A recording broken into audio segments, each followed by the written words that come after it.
Welcome back to So Much Live. We're now joined by TV presenter and author Holly Willoughby. I like the sound of that.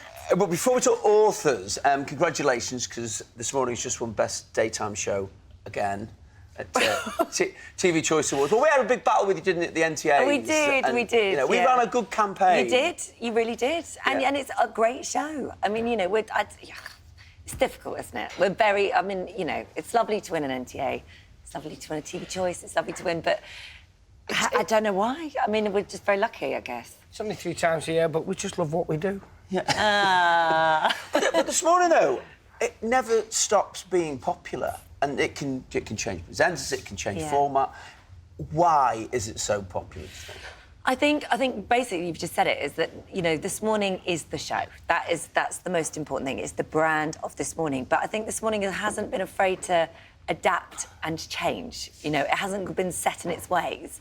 It's changed so much. I mean, it's almost unrecognisable from the show that it was originally. But it still has that, like, essence and core and moral fibre, if you like. That's a good expression. I think it does, I think it relates to every single person's everyday life. Yeah, is what it relates agreed. to. And I think you spend so long in people's houses that then they just accept you. Well, it shouts out to people, doesn't it? And it's always like calling. Do you know what I mean? Yeah. Involve yourself. There's enough issues. Do you know what I mean? You know what I mean? Yeah, and also it doesn't take itself too seriously. Like, we cover very serious topics on that show, of course, but it also, like, it knows how to poke fun at itself. You know, when you sometimes have that, like, your throat makes its own sound, just decides to. And Phil, rather than just letting it go, because nobody else would have noticed that, he has to comment on it, talk about it. Always. But do you now, are you at that point where you do actually look to make each other corpse? Because it happens He's very the worst person, though. It's like when you're at school and you're in school assembly and nothing the teacher's saying is funny, but because you're not allowed to laugh, suddenly everything's funny. And it's that. It's just that it's that. And also because, like, Phil's like a grown-up child. He's like Peter Pan.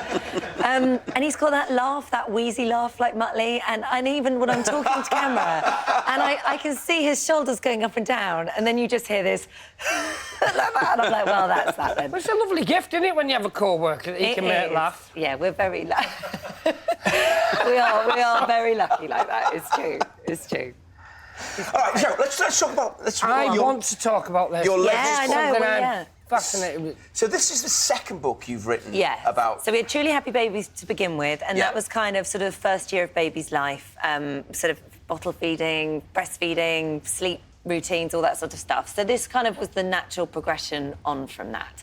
So this was like, once you finally mastered all the milk feeds, whatever version you're doing, and your baby's hopefully starting to sleep a little bit, then solids comes in. And that seems to be like another whole adventure, sometimes terrifying, sometimes really exciting. And I thought, right, well, that's kind of seems like the natural thing for me to do. But your kids are 8, 6 and 2, aren't they? 8, 6 and 2, okay. Right. Yeah. No, because there's a slew of kind of what you should do, what you shouldn't do. Yeah. The panic of going... Yeah. And this is... You know, I think of going, you find your own way. Totally You find your own path.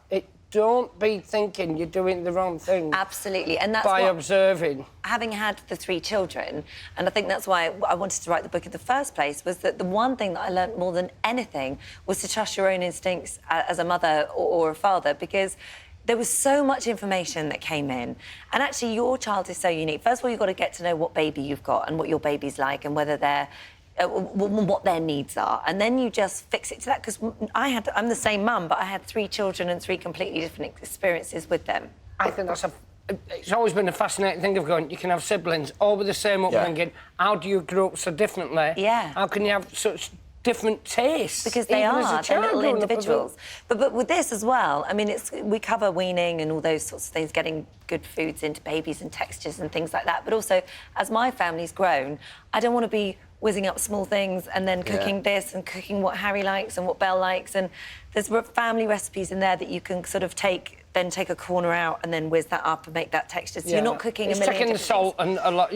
Exactly. Certain things out and going... But I had a friend... I knew somebody who did all that and was mortified that the baby preferred supermarket bought. Oh, yeah. Well, Just probably 'cause preferred it's it. got salt And you're stuff going all the hours, all the prep. I mean, there's no denying that salty stuff tastes better. There's no denying that. So that's probably why. No, but it was the baby stuff, so it shouldn't have had any salt in. And it was almost like, right, is this a reflection on my cooking? And you're going, no, it's not. They're just really... And they can be so into something for a couple of days. And then it goes, they change. But would you think you'll keep writing this as a series of books? So, like, the teenage one...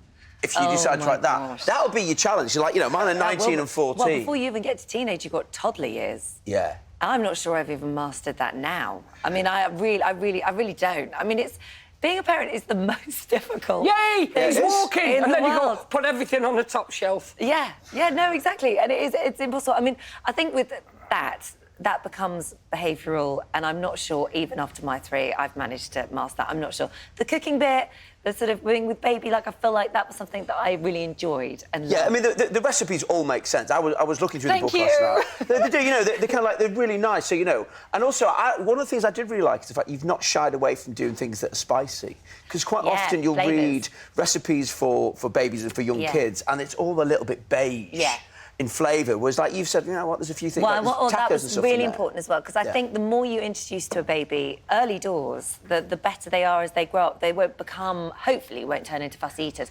And that's not just flavour, but texture too. Like, I think sometimes we keep them on puree for too long. People just puree everything up, and then, you need to... My son was a very fussy eater, and what I realised was we've always boiled veg into submission. There you go. He loves veg al dente. There you go. So most of it, I now char grill or do veg, that style for him. Yeah. Because it's like, I don't want you drowning it in ketchup. Yeah. But if it's got a crunch to it, he loves it.